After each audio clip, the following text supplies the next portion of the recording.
Okay guys, so dito tayo sa Yamaha San Pedro. Today is December 26, 2023. Kuha tayo ng kuha tayong bagong bike.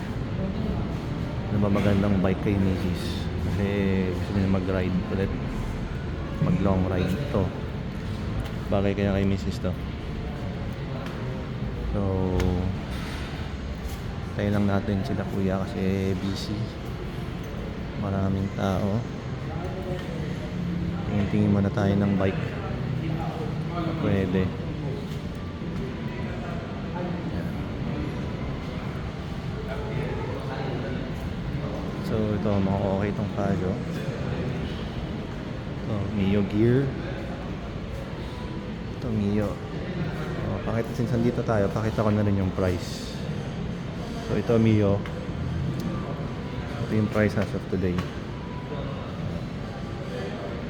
Ito naman NMAX. Laki naman pala ng NMAX, 154,000 ako. NMAX.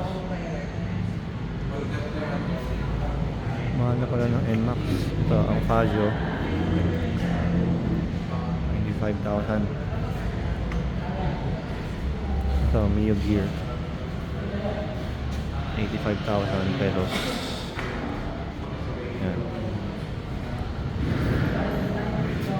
Yung Aerox kaya magkano? Walang price. Walang naka-display. Ito, YTX. Magkano to? 59,000 lang to. Ito na lang sa'yo, Beb. YTX na lang. Sidecar para pwede mo na ipasada. Hindi, ano lang yan. Baka katayin ako ng asawa ko. So baka ito na lang tayo. Pajero siguro, no? Maganda kasi yung looks niya. Tsaka yung inabot, nung sinakyan ni Mrs. abot niya.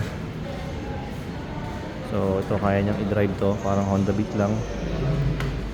So ito na lang Pajero. Kaya pabili nga nito. Para masada lang na. Tindahan lang sari-sari store lang. Yan. Tanong natin yung details kung may discount pag cash or kung mga freebies nila.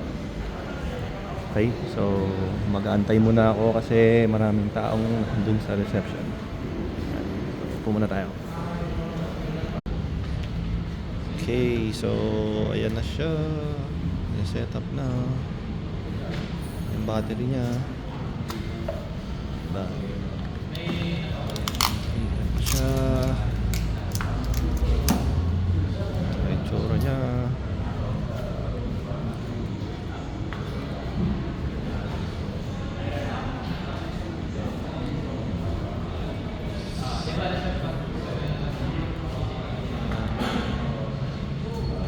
Ano na yung battery, no-pop na yung battery.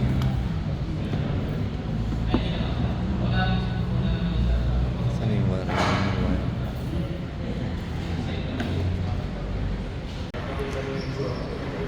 Okay guys, so update lang.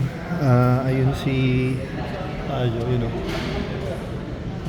Maraming kasing tao, kaya inaantay ko lang tapusin yung pag-start up or yung pag-set up sa kanya. Kasi kahapon sarado sila eh. So antay-antay muna tayo. Yan, ito yung setup ko ngayon. Yan yung GoPro. Tapos yung mic, naglagay ako ng mic. So hopefully marinig ako mamaya. Yan yung bag, yung dala ko kanina papunta dito. Yan, nag-jeep lang ako. Ito yung service center nila.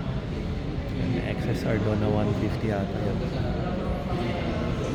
So abang-abang muna ulit habang nag-aantay. Update ulit later. Sinali na ng gas.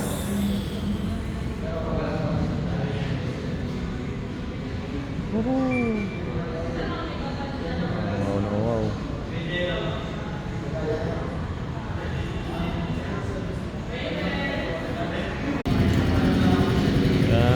Check na. ilaw, mga switches, ilaw ba. Ayan, may hazard na pala siya, oh. May built-in hazard na. Okay.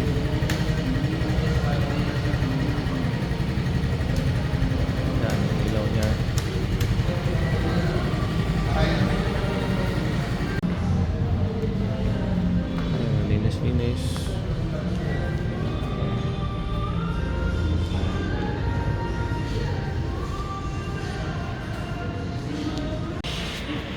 Ayan guys, yung freebie kasi may promo sila. Ayan, pag bumili ka, ito yung mga papanalunan mo, GC, TV or helmet. Nakuha ko yan. Aqua flask, yung bag, jersey, tsaka bola. Molten, maganda rin yan. Tsaka yung tube mask. Temporary plate. Pwede tayo umalis. Okay na sir. Thank you ah. Salamat. Ay, tapos din tayo 310 kasi daming tao kanina. Tara, let's go. Uwi na tayo. Oh, tahimik ah.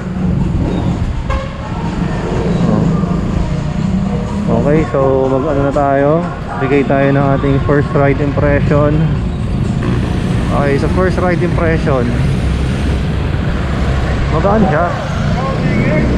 Parang mas magaan siya kay Honda Beat. Oh. Tapos yung ano niya, kasi sa manual nakalagay yung brake in. Ano lang daw, 1/3 lang ng throttle.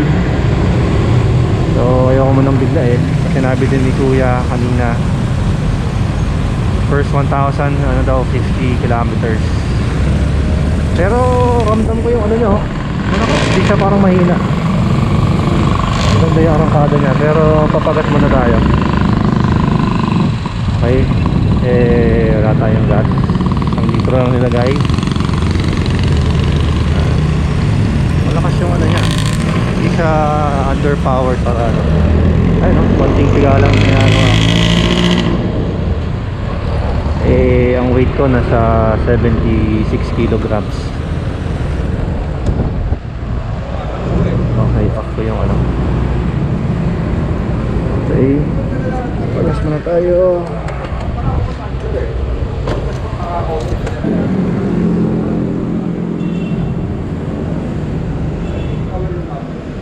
Ayan na.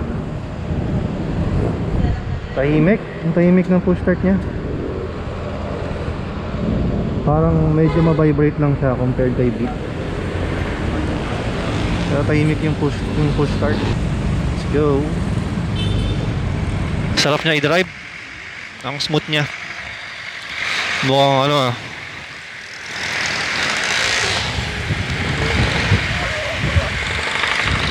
mukhang mapapadalas ako mag-scooter na ito ah.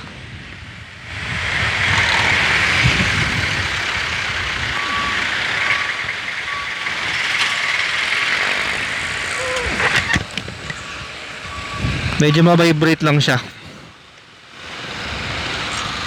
Ayun, naramdam ko sa puwet yung vibration.